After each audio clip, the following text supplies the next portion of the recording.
24. Chapter number 5, verses 22 to 24. And also verse 32. 32, 24, and 33.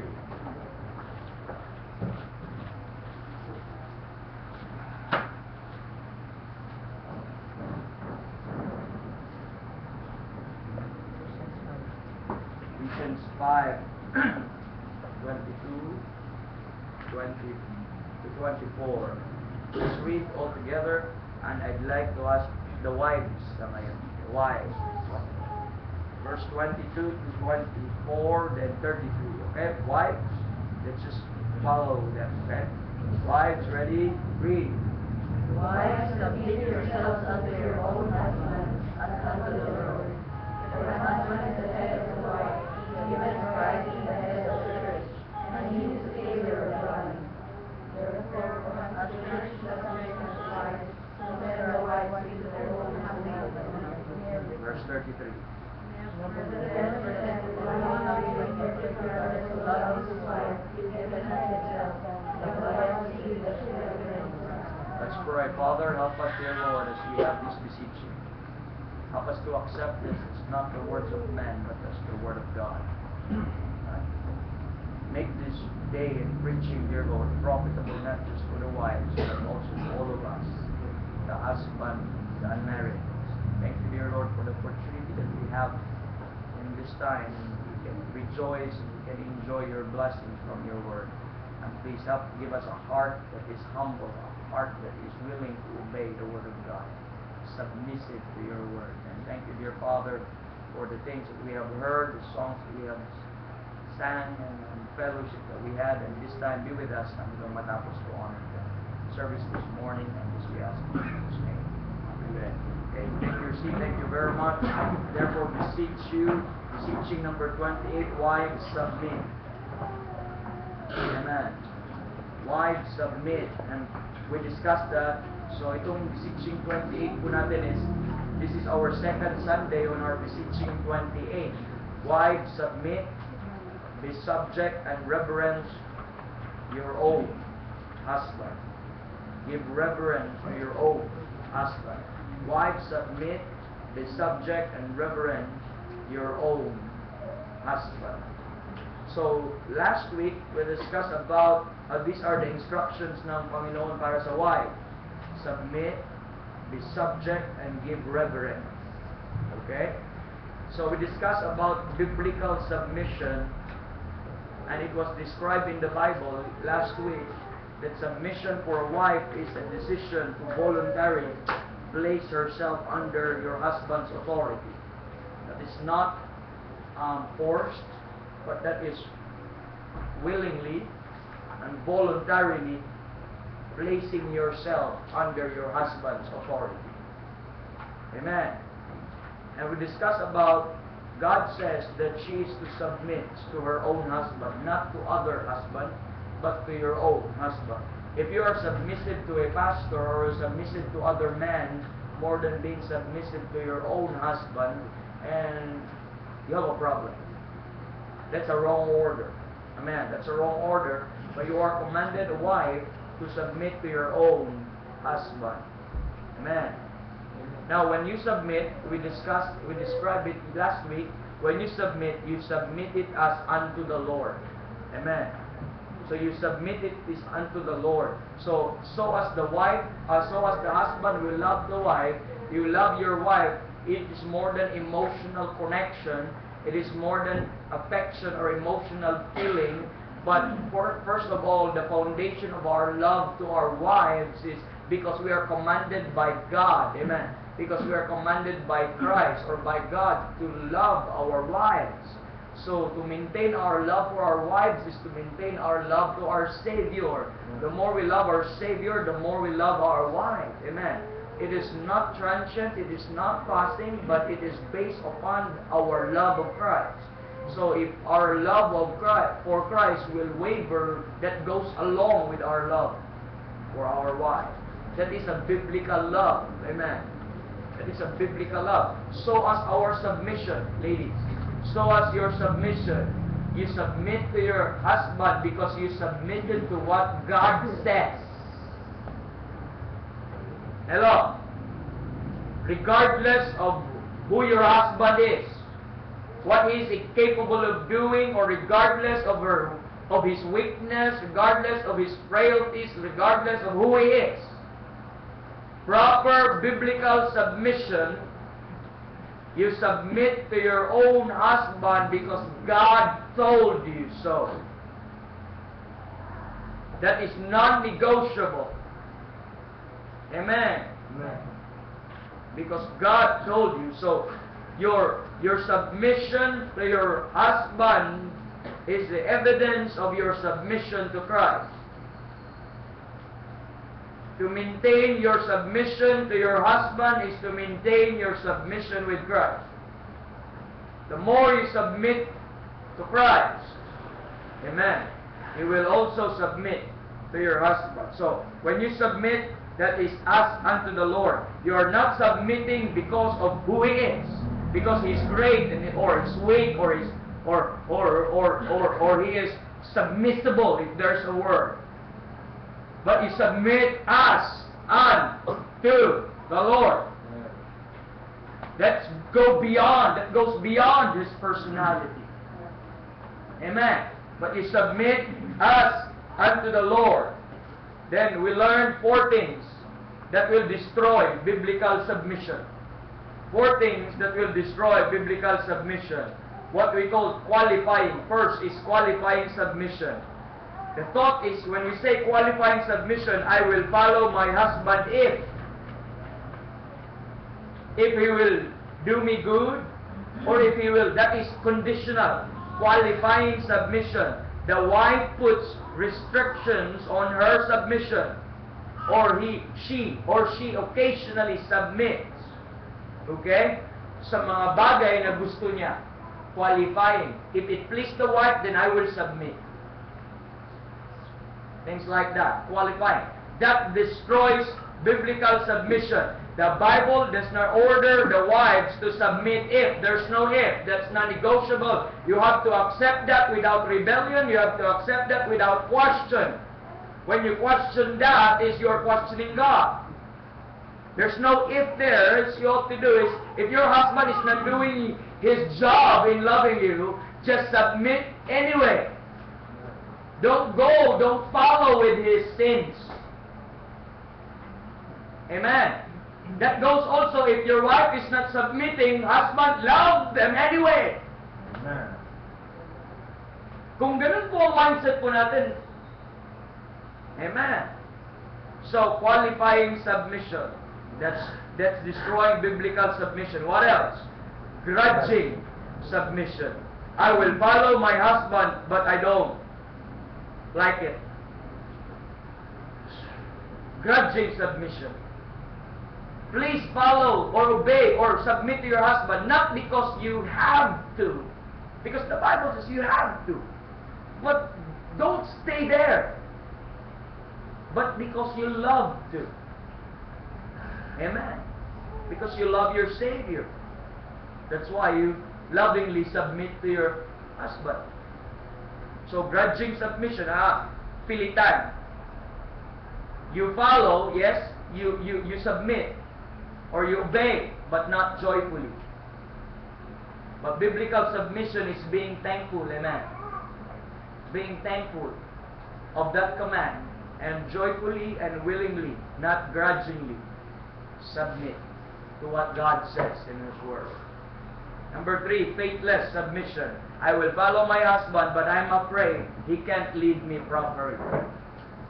Anong lesson natutunan natin, ladies? Just trust God. Amen. Hindi po nagkamali ang Diyos na yun po ang design niya, na you are in subjection. Believe God. Hindi po conditional. Or hindi ka dapat, hindi naman siya kasi leader eh. Ako kasi ang leader. Mas superior kasi ang personality ko sa kanya. Then, submit. Trust God. He knoweth our frame. He knows your design. He designed you. He's your maker. He's your creator. And be in a place where He puts you. Don't just take God at His word. Amen. I know more than He does. Even though if you have more knowledge, just believe what God says. I know what's best. Just believe what God says. You may be itong faithless submission, napilitan ka na lang or sumunod ka na lang, but at the back of your mind, you are not confident. Then you will have that favorite phrase, I told you. I told you. I told you. Pero grudgingly, gusto mo, deep inside your heart, kunyari ka lang nagsasubmit, but deep inside your heart, you want to leave. You are not confident of the leadership of your husband. Just trust God. That's God's design. That's Bible. Ang kalaban mo niyan is Diyos. Forced submission. Remember the forced submission? This is because of the husband's side. The husband forced her to submit. That's wrong. The husband may hurt the wife just to submit. That's wrong.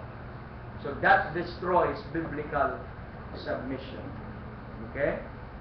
So, ano yung natutunan po natin sa biblical principles and guidelines for submission? Wives are to be supportive of their husband. Wives are to be the number one encourager of their husband. Ikaw yung number one fan sa iyong husband. Kung ma-discourage yung iyong husband, ikaw yung encourager. Amen. Hindi ikaw yung number one critic. Anong nangyari, mga wives ngayon na number one critic eh. Pagod na ang ang husband, wala mo lang ka-cheer-cheer.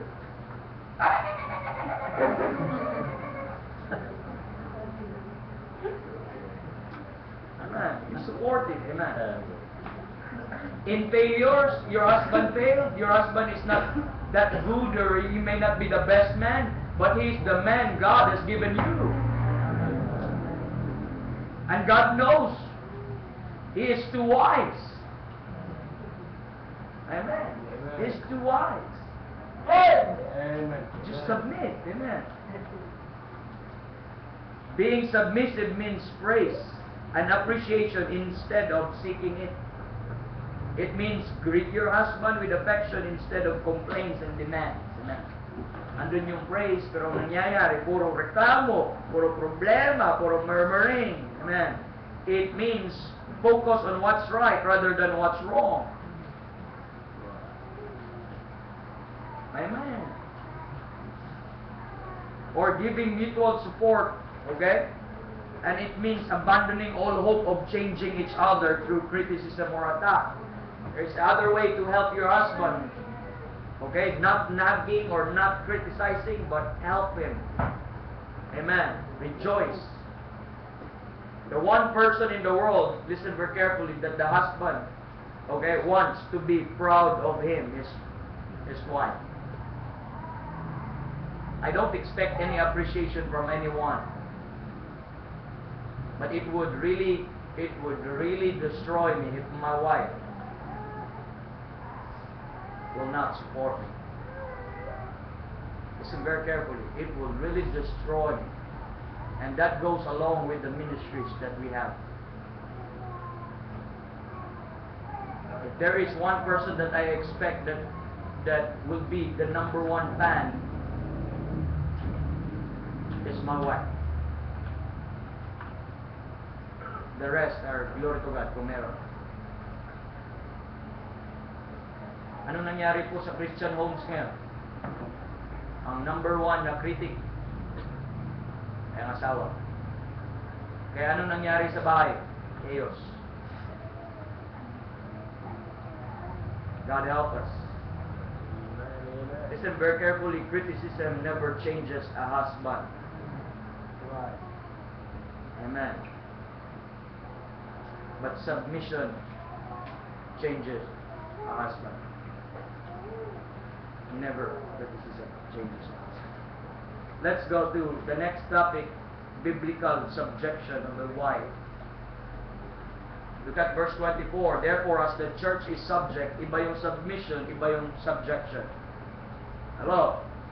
Kanina, verse 22, the wives are commanded to submit. In verse 24, therefore as the church is subject unto Christ, so let the wives be to their own husbands in everything. So, two different words, although related, but they're two different words. One is submit, the other one is be subject. Hello? Some of them, they take that, but if we focus on what the word says, is we will appreciate the design of God. And submission will never be a problem if there is subjection. Okay. Ephesians 5:24, there is, therefore as the church is subject unto Christ, so let the wives be to their own husbands in everything. 1 Peter chapter number 3. 1 Peter chapter number 3. Wives, please, your mindset is this. Please don't take this that I'm picking on you, or I'm bashing you, or I'm destroying you. Take this, I'm beseeching you, I want to help you. Amen. 1 Peter 3:1. Mabanata naman ako ni Pastor. No, that is not the design of beseeching. This is helping everyone. Amen. This is not to bash anyone, but this is, the Bible is for reproof, for correction, instruction in righteousness. Ano bang goal mo as a wife? Ang goal mo ba ay magiging leader or better than your husband? Or your goal as a wife, you want to please the Lord at home. You want to please the Lord by being in a place where God puts you. What's your goal as a wife? Is it building your home or tearing your home? Now, if it's building your home and pleasing the Lord, therefore, these messages help you. And don't think this that I'm angry, or don't think this that I'm bitter. Hindi pa tayo, aabot din tayo sa husband. It just, dumaan po tayo na Ephesians 5:22. And this goes for everyone. Okay? 1 Peter 3:1. The Bible says, likewise, ye wives, be in subjection. Ikuha niyo po? Be in subjection to your own husbands, that if any obey not the word, they also may without the word be won by the conversation of the wives. Okay? 1 Peter 3:5. 1 Peter 3:5. Bible says, for after this manner, in the old time, the holy women also. So, yung mga holy women in times past, if you are holy women, ito po dapat. If you desire to be holy, ito po dapat. Also, who trusted in God. Those holy women trusted in God. God made them a wife, then they trust God about it. They understand their role. They understand their position because they trust God. That God cannot be mistaken. That His ways are perfect. His words are always right. Amen. They trusted God. Adorn themselves. Ano yung adornment nila? Being in subjection unto their own husband. Being in subjection unto their own husbands. Now, Ephesians 5:24, 1 Peter 3:1, 1 Peter 3:5 is telling us that a wife should be in subjection to their own husband. Amen. Now, let's try to clarify things out by looking submission versus subjection. Okay? By looking at submission and subjection. Okay, let's define terms. This is quoted in Webster's 1828. Some of them are already modified po sa atin, but this is Webster's 1828. The act of submitting. Submission is the act of submitting. Now, keyword. The act of yielding to power. Yielding to power. Okay? Or authority. Yielding. Next. Ano pang keyword? Surrender of the person and power to the control or government of another. Surrender of a person and power to the control of someone or government or to another. Surrender of a person. So, nakikita niyo po, yielding, surrendering. So, there's the authority. Submission is yield to the authority. Hello? Or surrender to the authority. That means it's not me, I'm under you. Hello? Next, a yielding of one's will to the will. Okay? A yielding of one's will to the will or appointment of a superior without murmuring. So an attitude is without murmuring. You yield, you surrender with up to one's will. You surrender your will. Amen. You surrender your will to another will. That is God's will. Amen. Without murmuring. That is submission. Now, what's the difference between submission and obedience? Obedience, you could obey, you could follow without submitting. Amen. Submission has something to do with the attitude of obeying. There is attitude in his obedience. Okay, now biblical submission is the attitude and action of willingly and wholeheartedly respecting, yielding to, and obeying the authority of another.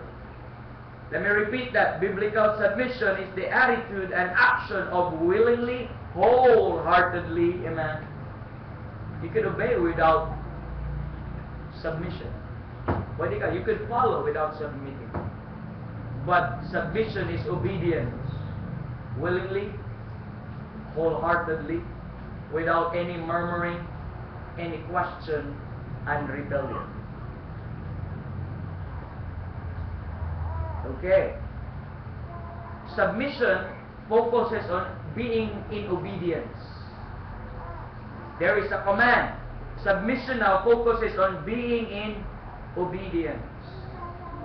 Now submission is being in submission portrays your walk with the Lord. You are showing that you trust God in God to work through you for His purpose. You demonstrate that you desire to be in the will of God more than fulfilling your own selfish desire. That is to say, you are going to surrender your will to obey willingly, wholeheartedly God's will. That is taking away all your selfish desire. Amen. Submission is this. When God says, do this, wife, but even if it's against your will, even if it bothers you or it gives you discomfort, but you change your mind, amen, you abandon any fleshly desire or selfish desire and surrender to what God says and obey it. Yield to it without any question, without any rebellion. That is submission. First mention of submission, you can find it by the law of first mention. You can differentiate submission with subjection. Let's go to the first mention of the word submission or submit in the Bible. That is in Genesis chapter number 16. Genesis chapter number 16. It will give you an idea because the law first mention gives you the rule. Kung ano yung ibig sabihin, kung paano siya ginamit, most likely, yun ang gagamitin siya in the entire Bible. Okay. Now, Genesis 16, verse number 9. The Bible says, the angel of the Lord. This is something to do with, ano po, no? The angel of the Lord said unto her, return to thy mistress. Now, what's the next word? Submit. Sino tong babae na ito? Yung bondwoman na ito? Ha? Si Hagar, okay? The angel of the Lord said unto her, return to thy mistress. Sino yung mistress niya? Si Sarah. And submit thyself under her hands. Nakuha mo po yung word na submit is something to do with yielding. Merong authority, but balik ka doon, mag-submit thyself under her hands. Under her. Put yourself under. Mag-submit ka. Surrender yourself. Yield. Willingly. Okay? And wholeheartedly. That is submission. Let's go to the word subjection. The word subjection is the state of being under the power and control and government of another. Government of another, okay? The state of being under. Now, ang submission is, there is already authority. Ang gagawin mo, obey willingly, wholeheartedly. Ito, in subjection is, you are already there. All you have to do is acknowledge it. You are already in that position. Subject ka na. Tawag yan, subject ka na. Pero, you can be subject without being in subjection. Amen. Like for example, God is our creator. God is the king. And we are all his subject. But not all of us wants to be in subjection. Not all of us wants to do the will of God or wants to submit to the will of God. So subjection or being a subject means placed or situated under. You are placed or you are situated under an authority. You're already a subject. Okay. So if yung submission focuses in obedience, okay, focuses in obedience, but this time subjection is focuses on being under. It focuses on recognition to a place, position. So the focus of being subject or subjection is, ang order ay ganito, the head of every man is Christ. And the head of the woman is the man. So that's the order. There's Christ, there's man, there's woman. You are already put there. Being in subjection is recognizing it na totoo yun.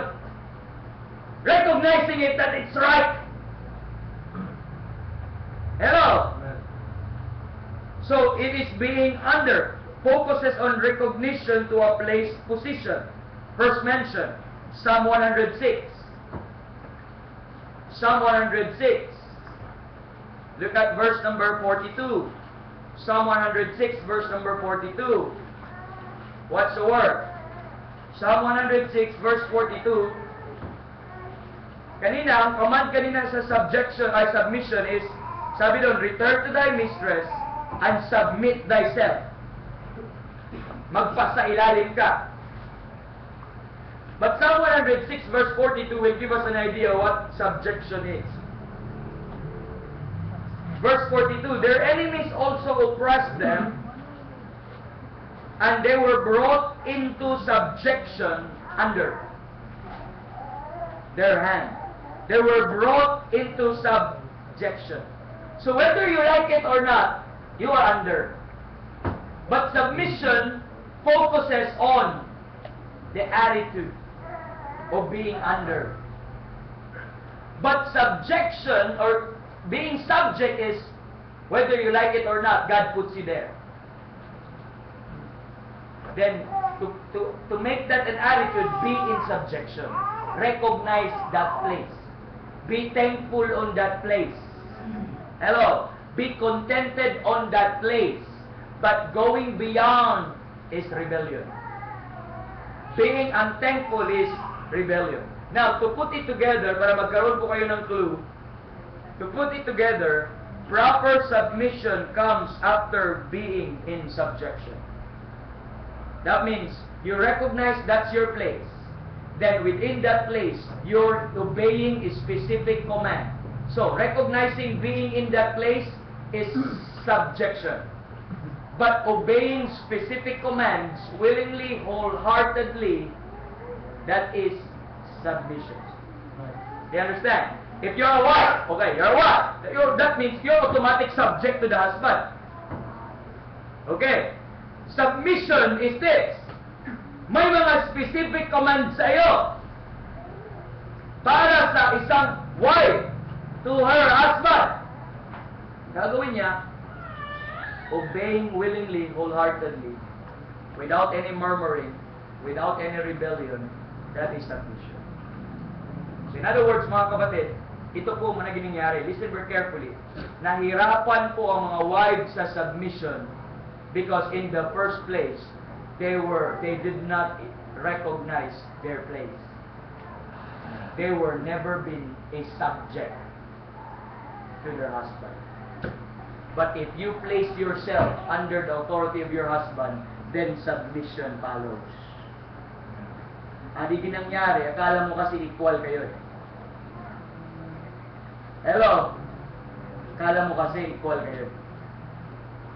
But when you recognize that your head is your husband, then submission will follow. So subjection comes before submission.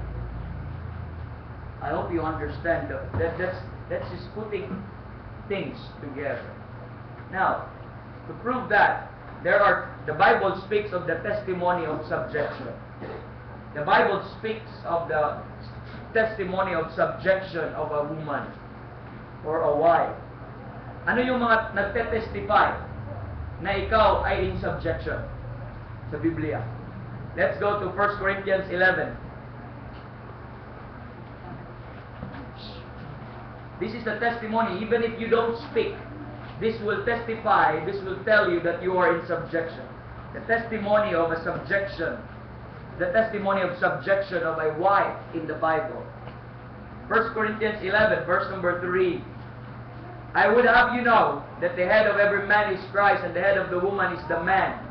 Recognize that, amen? And the head of Christ is God. Every man praying or prophesying having his head covered dishonoreth his head.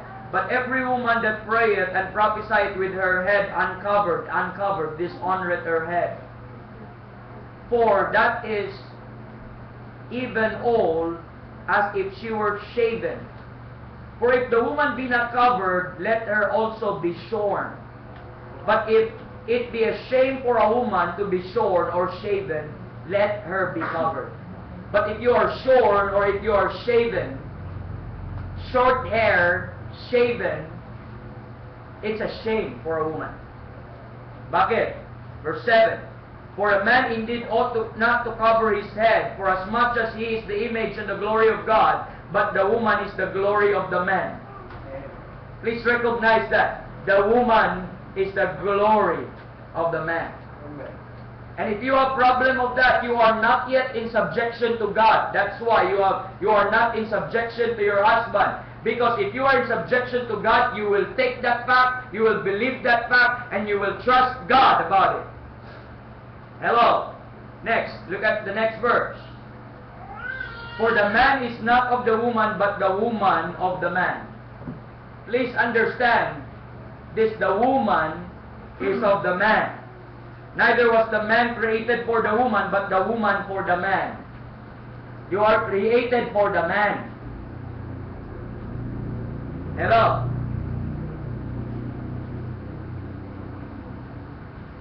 Ang tahimik ka. For this cause, ought the woman to have power on her head because of the angels. Dapat daw may kapangyarihan ka sa iyong head because of your angel. Now, verse 11, nevertheless, neither is the man without the woman, neither the woman without the man in the Lord. For the woman is of the man, and even as the man also by the woman, but all things of God. Now, verse number 13, verse number 13, judge yourselves. Is it comely that a woman pray unto God uncovered? It's a shame for a woman na hindi ka subject sa isang head. Ang tawag sa iyo, uncovered ka.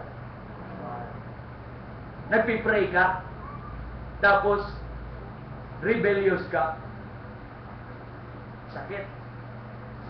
Verse number, this goes to my wife and every wives in this church. Verse 14, does not even nature itself teach you that if a man have long hair, it is a shame unto him? So, ang isang lalaki ay mahabang buhok, shame yun. Ang kabaliktaran, ang isang babae na short ang buhok, shame din yun. Next, look at verse 15. But if a woman have long hair, it is glory to her. Ano ang kabaliktaran ng glory? Shame. So, Ano ang glorious sa isang babae? Pag may long hair po siya. Glory po yon. So, pag short, shame. 4. Bakit? Her hair is given her for a covering. Can I tell you something? A testimony of being in subjection is God gave you, amen, hair that is long.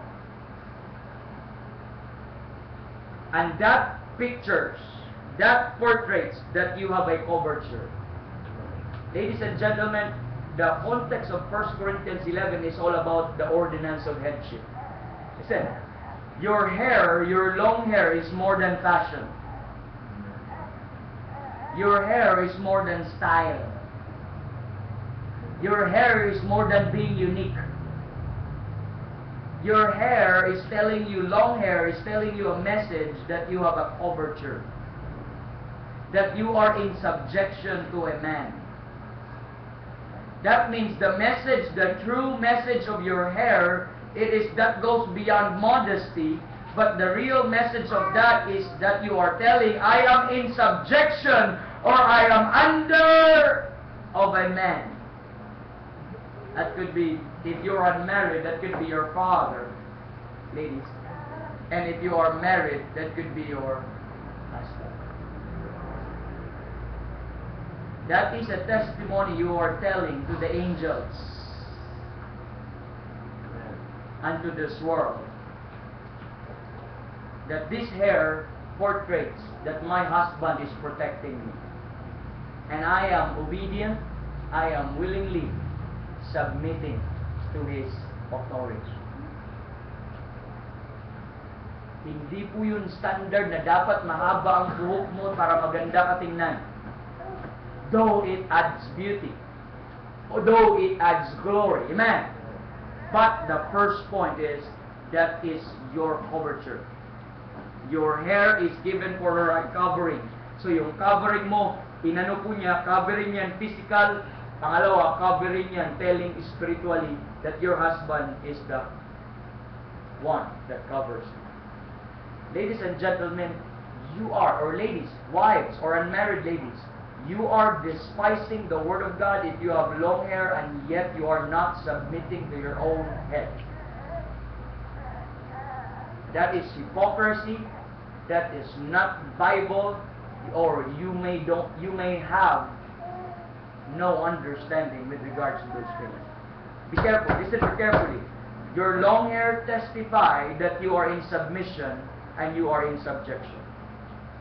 As long as you have long hair, hello, as long as you have long hair, that keeps telling us, men, that keeps telling the angels that you are under someone.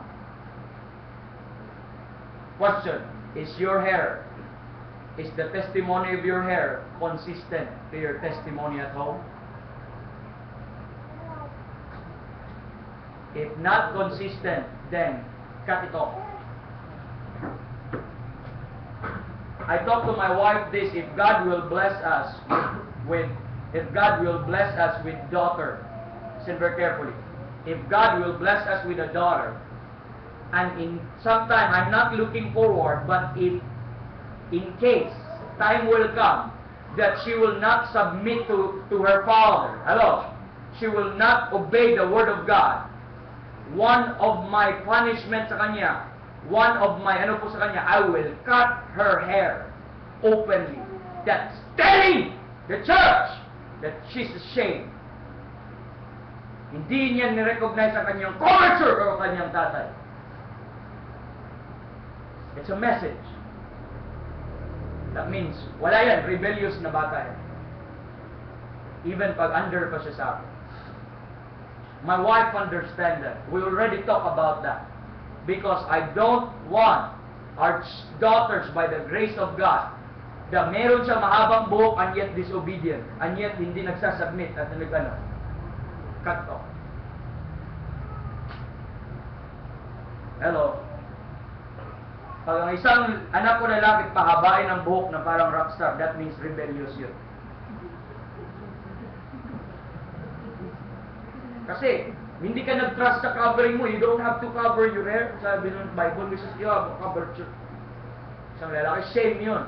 It's a message. Do you understand, mga kapatid? Ladies and gentlemen, okay, ladies, specifically for the ladies, this is love. This is love. Don't get me wrong. Your hair is telling you so many things. Please, if you are not into this, I beseech you, let your hair be consistent to your manner of life. Because it is a message. It tells us something. That means that's a testimony that you are in submission and in subjection to your husband or to your head. It's a testimony. Husband, pag ang isang wife po natin ay hindi nag-obey, hindi sinusunod sa salita ng Diyos, I mean, you check, baka ikaw din ang mali, baka ikaw may problema ka din. But if you think you're right in the Lord and you have the Word of God and you're sure about it, then you can encourage your wife, cut your hair off. Now, listen very carefully. I'm not judging anyone, mga kapatid. Maybe they don't know these truths. But many ladies ngayon have short hair, and that is a testimony that they are rebellious. They may not know about that, but that is telling us, in its truest sense, that's telling us that they don't have the head. They are not acknowledging any head. Kaya, ladies,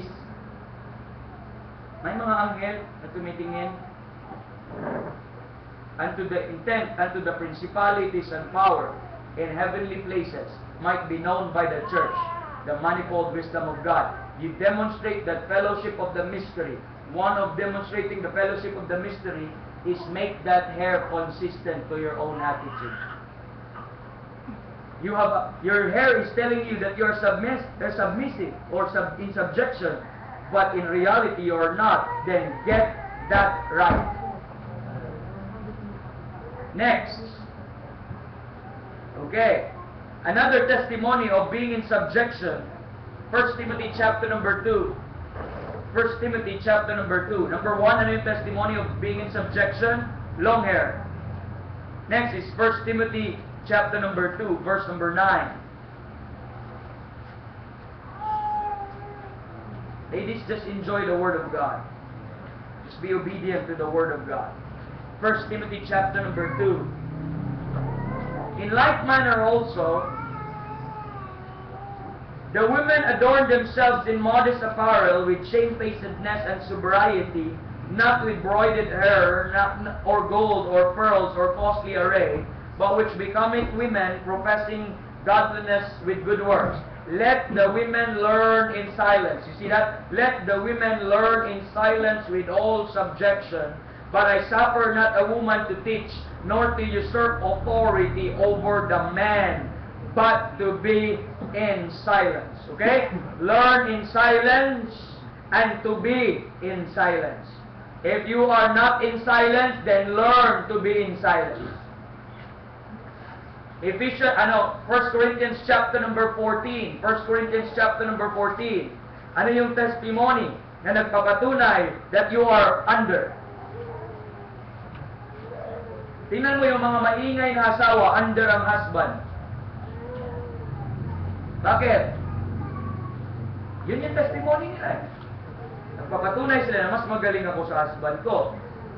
Look at verse number 34.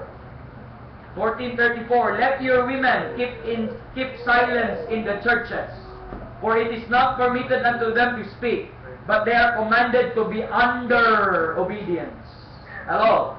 So also saith the Lord. And if they will learn anything, let them ask their husband at home, for it is a shame for women to speak in the church. Now we know the context. That's with regards to spiritual gifts. Okay, that's why no preaching, no whatever sa isang babae. Now the point is, mga kapatid, another testimony is not just your long hair. Number 2, your silence in the assembly that testify that you are in subjection. But if you are a brawling woman, that is telling us that you are a rebellious woman. But if you are in subjection, but if you say you are speaker of the house, then that's telling us that you are not in subjection. But the message that you are in subjection is you are what? In silence. You learn to be in silence or ano po? To be in silence. You learn in silence. Pag may matutunan ka, learn in silence. Huwag kang magmamayabang. Alam mo ba na mas magagaling ako sa'yo? Kaya sineparate natin yung class ng ladies at saka ano. Pag may matutunan ka, keep it. Huwag mong ibulgar sa church. Let them ask their husband at home. Silence in the assembly is telling us, hindi ka magpipreach, hindi ka magtuturo, that is a sign that you are under, and that is a testimony. When you say, sabi ka, pwede ka ba magturo sis sa amin mga lalaki? Ang sagot mo, no. Kung hindi, sabi ng isang babae na hindi submissive at hindi in subjection, okay, it's my time to shine. Listen very carefully. Think of women in the church having short hair. Think of women in the church teaching the man. That is not in subjection. Another thing, ano pa po, mga kapatid? Testimony of subjection, long hair, silence in the assembly. Number 3, 1 Timothy pa rin. 1 Timothy chapter 2, verse 9 and 10. 1 Timothy chapter 2, verses 9 and 10. The Bible says in 1 Timothy chapter 2, verses 9 and 10, nabasa natin yan kanina, it says there, in like manner also that women adorn themselves in modest apparel, with shamefacedness and sobriety, not with broided hair, or gold, or pearls, or costly array, but which becometh women professing godliness with good works. Now point that to 1 Peter chapter number 3. 1 Peter chapter number 3. 1 Peter chapter number 3. You will understand, ladies, bakit katahimik dapat? Ladies, you will understand bakit mahaba ang buhok dapat. Proper understanding na dapat ang makikita mo dito. Look at 1 Timothy 3. Verse number 3. 1 Peter 3:3. Whose adorning, let not be. Ang context is be in subjection in verse number 1. Whose adorning, let it not be the outward adorning of plaiting the hair, or of wearing of gold, or of putting on apparel, but let it be the hidden man of the heart in that which is not corruptible, even the ornament of the meek and quiet spirit, which is in the sight of God of great price. Verse number 5, after this manner, in the old time, the holy women also who trusted in God adorned themselves. What's the word adorn? Adorning themselves. Being in subjection, that's the word again, unto their own husband. Another testimony of subjection is number 1, long hair. Number 2, silence in the assembly. Number 3 is modest adorning. Modest adorning. Bakit ako hindi nagpapants? Bakit ako nagsusuot ng ganito? Bakit kinakover ko yung sarili ko? Because that is telling us that you have a coverture. Pero pag hindi ka na nagka-cover sa sarili mo, that means wala kang coverture. Wala kang head. Wala kang government na under. Now, in America, and in how many for how many years ago, there is this expression. I told you many times of this. There is this question: who's wearing the pants? Who's wearing the pants? Then the people will, and the children will say, "It's Daddy." Who's wearing the pants? That means who's the authority? Daddy! Ganun kagad. But ngayon, ang mga ladies ngayon, because of equality, kayo lang ba ang mag-pants? Kami din. You know what's telling you bakit ka nagaganyan? Palda, all of those. Not just also for the angels, but that also for your submission. Your palda is telling us that you are different than the man. And the man is the authority. And that means you are subjection sa lalaki. How in the world, ang daming mga Kristiyano mahabang buhok, modest ang apparel, pero hindi submissive sa totoong buhay. That is a blasphemy. That is contradicting what you are wearing. Ladies, my beseeching, my appeal, my plea, let your outward adorning be consistent to your behavior. That's right. Because your outward adorning, you dress like you are and you look beautiful and praise the Lord, you look modest, but I hope that is consistent of truly having a submissive spirit and spirit that is in subjection. But if you always brawl and if you always yell, if you're always mad and you're trying to make decision on your own, you are contradicting with what you wear. Para maging consistent ka, putulin mo ang buhok mo, magsuot ka ng pants at magsuot ka ng uncovered na mga damit, and you are on your own. But as long as you are wearing that, that is a testimony that you are in subjection. That means you are in shamefacedness. Hello. That means you are in your own right mind. You are in sobriety. How's your clothes? Glory to God. Then how's the message of that clothes to your life? How's your hair? And how's the message of that hair to your life? How's your silence? Because if you're silent in the church, modest apparel, long hair, it seems you're approved. It seems your subjection. But is it really the case? Is it really the case?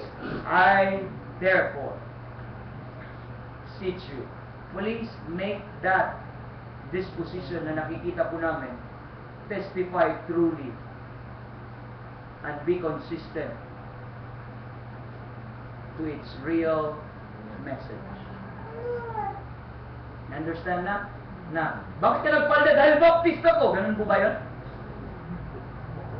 Bakit ka nagsusuot ng ganyan? Dahil ganito ako. Dahil, sabi ni pastor.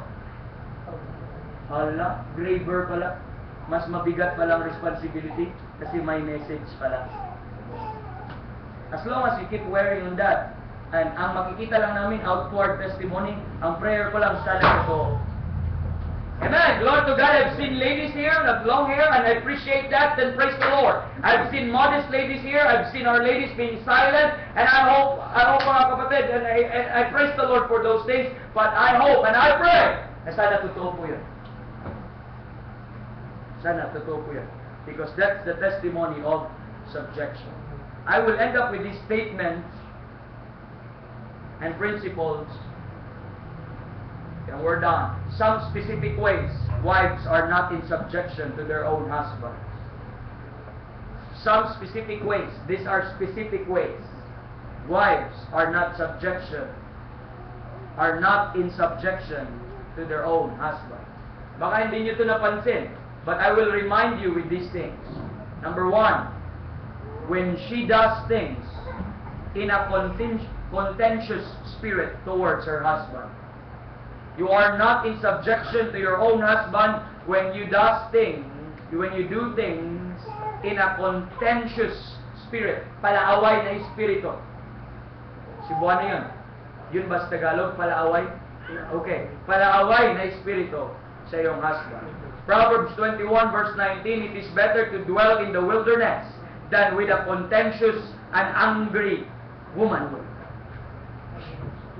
Pag ang approach mo ay paagi ka na ng galit at contentious ka sa spirit, pag may reklamo ka, parang kang sino.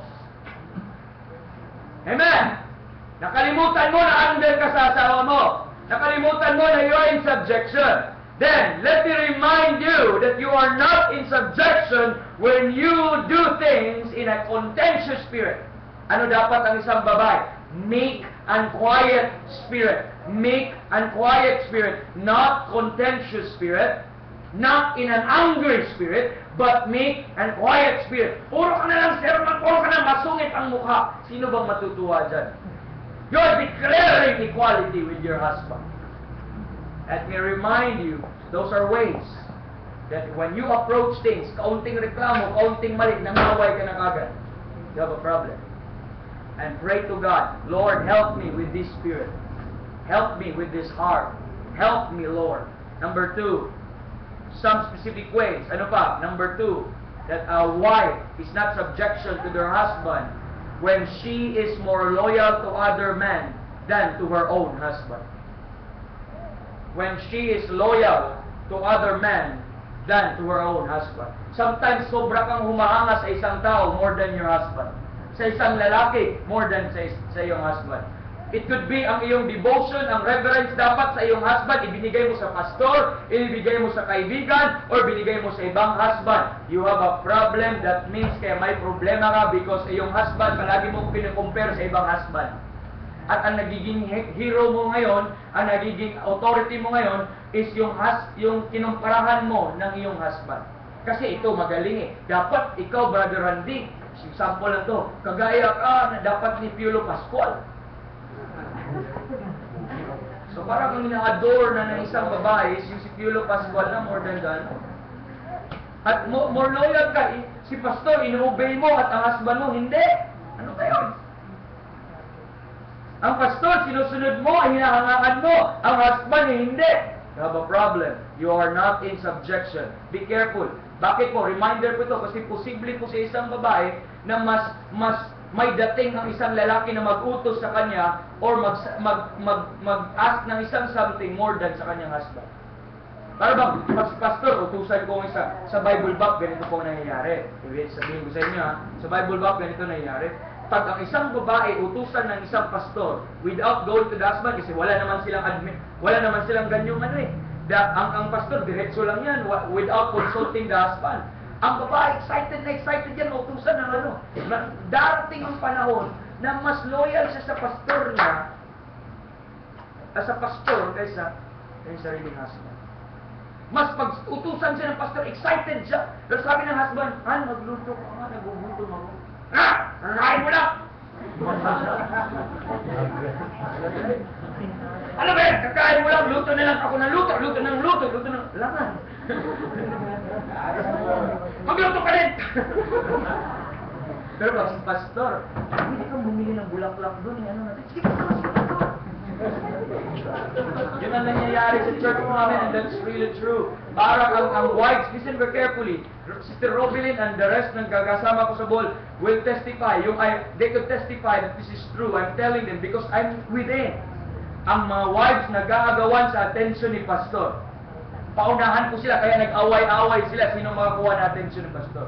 Pati yung wife nakipag-quarrel sa kanila kasi ang wife wala na din atensyon. When she's more loyal to other men than to her own husband. Careful. Proverbs, next. Number 3, when she argues or frowns. Okay, when she argues, you are not in subjection, or a wife is not in subjection when she argues or frowns or complains when she does not get her own way. Okay, magtampo, kasimangot, nagrereklamo when she does not get her own way. Ang point is, pag hindi na sunod ang gusto, wala na. Sira na ang buo, sira ng ano. Sabi ng asawa, akala ko, ang suggestion sa asawa, commandment yun. Sa lalaki. Sabi na, Han, pwede bang ganito? Pag hindi mo sabihan, hindi mo sunod, akala ko pwede, kaya kung nakiano lang, pero hindi mo, I told you. And when everything fails, then there's the nagging, there's everything, and there's a problem, and it's not in subjection. When you are in subjection, because that means you trust God, He knows to decide, that means that includes also having confidence to your own husband. So, hindi po yung gano'n. Pag hindi masunod ang gusto, wala na. Ganun po ba yun? Hindi lahat ng gusto masunod. Amen? So, pag hindi man masunod, praise the Lord. Your mentality is, God, my husband knows best. Amen. Amen! Why? Amen, Sister Cindy! Amen! Lahat ng mga wives.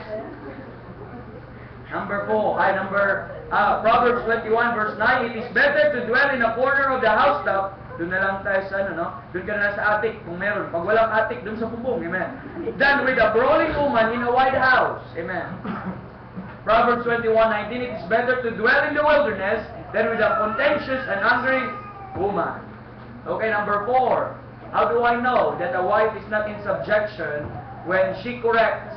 Okay, when she corrects, interrupts, and talks for her husband, and it's too outspoken. And it's too outspoken when others are around. Para bang hindi i-correct niya yung iba, o i-interrupt niya yung kanyang husband. Pag-usapan niya ang kanyang husband, na ito yung weakness ng kanyang husband, sasabihin niya, lalong-lalo na andun yung iba. I-chismis niya ang kanyang husband, ino-correct niya, nothing wrong. Na pag may mali talaga, obviously, pag grammar or pag ano, correct mo. Pero in love, in meekness, hindi yung para kang sino. Yeah. Arms familiar. Amen. That's good, brother. Han, ganito yun, oh. Hindi yan ano, hindi yan, ano ba sample? Hindi yan pollen. Hindi yan pollen. It's pollen. Mali kayo.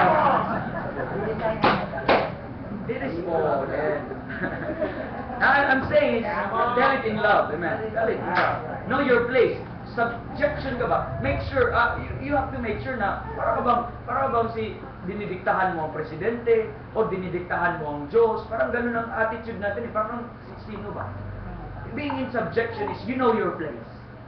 You understand your place. Every time you does things, amen. Every time you does things, hindi nawawala yung mentality ko na yun. I should do it in meekness, in quiet spirit.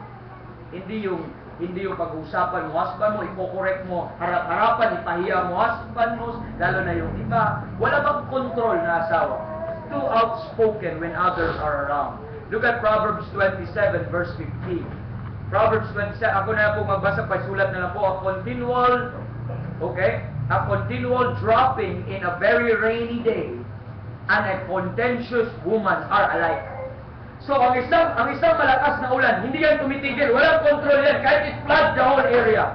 Ganun din ang isang woman na contentious. Walang pigil ng kanyang bibig, nakakmal ko kayo, hindi ba naman ganun na nangyayari. Sobra niyang criticize publicly, openly, hindi nahiya, walang kahihiyan. Yun yung contentious woman. Parang ulan na sobrang lakas na walang tigil at walang control. Proverbs 27 verse 16, whosoever hideth her, hideth the wind, and the ointment of his right hand, which bewrayeth itself. So, whosoever hideth her, hideth the wind. Kung itago mo siya, parang nagtago ka ng hangin, parang wala. Paano mo itago ang hangin? That means, hindi mo siya mapigilan. Can you stop the air? Can you stop the wind? Hindi. Para siyang ulan, ang isang contentious woman, at para siyang hangin na walang control. The wind bloweth as it listeth. So as a contentious woman. Okay, para siyang gano'n. So, walang tigil, walang kahiyan, iko-correct. Han, hindi ganyan yan! Han, mali ka! Ganito yun! Tapos, men's meeting. Tago na lang. Number 5. O ano bang tawagan nyo? Han? Or ano bang mga... Or, honey! Ano comb? Sweet! O ano heart? Number 5. How do I know that she's not in subjection? Is when she manipulates her husband to get her own way. When she manipulates her husband to get her own way. Remember Martha in Luke chapter number 10 verse 40? Sabi ni Martha sa Panginoong Jesus, manipulate niya, kinontrol niya. Sabi niya, but Martha was cumbered about much serving and came to him and said, Lord, sabi pa niya, diniktahan niya ang Panginoong Jesus, dost thou not care that my sister hath left me to serve alone? Bid her, therefore, that she help me. Awa ka naman.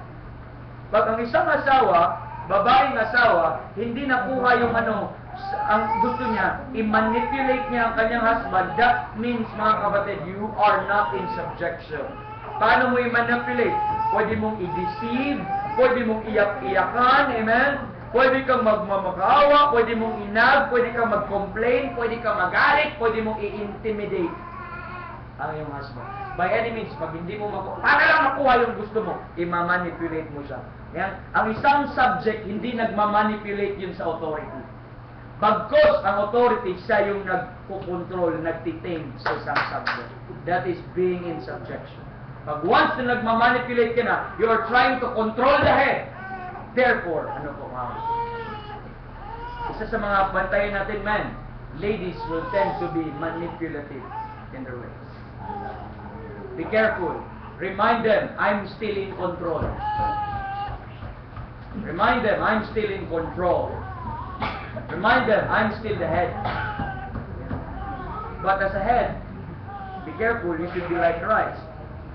Number 7 and number 6. How do I know that she's not in subjection? When she makes important decision without consulting her husband. Yan. Kasi, akala mo magaling eh. Diretso-diretso na yan, nagulat na lang ang husband, yun na nangyayari kasi gumawa pala siya ng serious decision without consulting the husband. Dahil hindi confident, wala namang may tulong yung husband ko, wala namang pinag-aralan yung husband ko. Without consulting the husband, that is a sign that you are in subjection. Number 7, ano pa ang mga ways na hindi nagsasubmit or subject ang isang wife?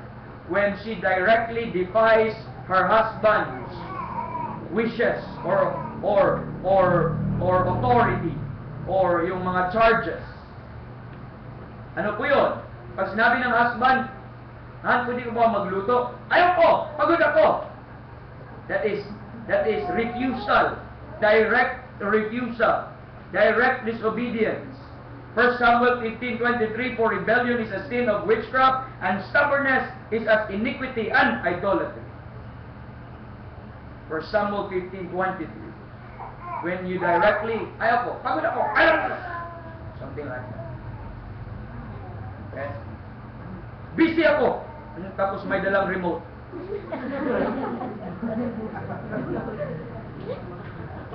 Nanonood ako ng ako kong gagambalain.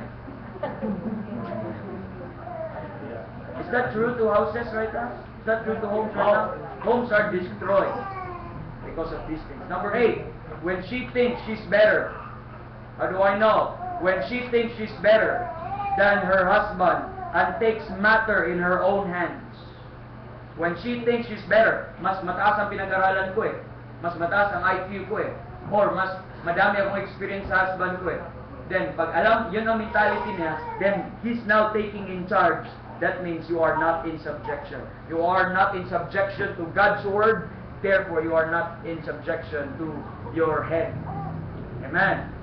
So in 1 Timothy 2:11, let the woman learn in silence with all subjection. With all subjection. But I suffer not a woman to teach nor to usurp authority over the man. Don't usurp authority even though if you're better than them. But to be in silence. I don't care what your educational background is. I don't care what your attainment is. I don't care if you're better than your husband. All I care is let's obey the Bible. Let's submit to the Bible. Let's be in subjection to the Bible. Because the Bible is true. God cannot lie. His ways is perfect. You can only be happy if you are in the place where God puts you. But if you are trying to destroy the order of God, then you will suffer consequence. It will destroy your home. It will destroy everything you have. And it will lose your joy. But you will live in guilt. You will live in poverty and many things. In misery. But let's just go back to the Bible. Okay? I have 4 statements. The wives, these are biblical subjection principles. These are just statements. Okay? With verses to it, but we don't have to go there. Principles on biblical subjection. The wife's subjection to her husband. Statement number 1, the wife's subjection to her husband is founded upon her subjection to Christ. A true biblical subjection is you are subject to your husband because you put yourself also under to Christ. When you recognize or when you honor Christ as your head, then you will honor also the headship of your husband. Okay, next. Biblical subjection of a wife. That is Ephesians 5:24 kanina, no? Wife subjection to her husband is founded upon her subjection to Christ. Because as the church subject to Christ, so as the wife be subjection to their own husband. Number 2, biblical subjection of a wife includes honoring the headship over the husband. Honoring the headship of the husband. Biblical subjection of a wife includes honoring the headship of the husband. To honor means to believe that it is true. To honor means is to give importance to that headship and not to violate it, not to change it, not to alter anything, but to be under to that headship. Husband, are you honoring? Regardless of the personality of your husband, are you honoring them that they're your head? Wives pala. Are you honoring? I hope you honor that. When you honor the position of your husband, you honor God. That is in 1 Corinthians 11:3 that the head of every man is Christ and the head of the woman is the man. Ephesians 5:23 because for the husband is the head of the woman. Number 3. Biblical subjection of a wife includes the desire on how she pleases her husband. Biblical subjection of a wife includes the desire on how she pleases her husband. Not only, mga kapatid, that you are under her, but your desire and goal is paano mapasaya yung husband. How do we dwell in unity? Paano ko po siya mapaglingkuran? Yun po yung mentality. That is biblical subjection. It goes beyond being under, but being happy and joyful in the place where God puts you, and you are happy, joyfully serving your husband. Habang nagluluto ka, excited ka. Sana magustuhan ko ng husband ko. Amen! Habang namamalansya ka, sana hindi ito ibabalik sa akin dahil mali yung pagplansya ko. Pero you have that excitement to serve because your goal is not about you. You already given up. You surrender already your own will and your own selfish desire. But you already surrender it to the will of God and under your husband's authority. And you have to do it joyfully. Habang piniprepare mo ang gamit niya kasi pupunta siya sa ibang lugar at hindi ka makasama, talagang hindi ka umiiyak na nagpa-plancha, amen? Hindi ka nalulungkot, kapagod naman dito, but joyfully everything you're doing it because you're excited about those things. You have a desire, that's to please. That's being subjection. Huwag kayong mag-asawa, unmarried ladies, kung hindi niyo magagawa yan. Kasi, kaya mas malaki ang inyong accountability. Tayo ngayon na nag-asawa, late na na-remindan sa mga bagay na ito. We suffer in so many consequences, and yet it's not too late. And yet it's not too late. Pero kayo pang hindi mag-umpisa, please apply the Bible. Please apply the Bible. Last but not the least, biblical subjection of a wife includes everything. That includes everything. So as the wife be to their own husband in everything. Ephesians 5:24. Ang everything po doon, as unto the Lord. So, if it's wicked, then that's not the everything there. As unto the Lord. So, kung paano ka nag-obey sa Panginoon, ganun ka din nag-obey. Kung anong inutos ng Panginoon, ganun din dapat. But when your husband asks you to contradict the Word of God, that's another story. When your husband asks you to sin, that's another story. But your subjection to your husband, ang foundation of subjection to your husband is your subjection with Christ. And that's all good things. That's all honoring your husband. That's all honoring the Savior, the real head of every saved person in this world, the Lord Jesus Christ. So let's continue to part 3 next week. I hope that helps you. I hope you understand what is submission and what is subjection. That's the goal. I hope, ladies, you are learning. Amen. I hope you are thanking God. Amen. I hope you are not mad sa inyong pastor kahit ganun. But be thankful. Amen. Be thankful.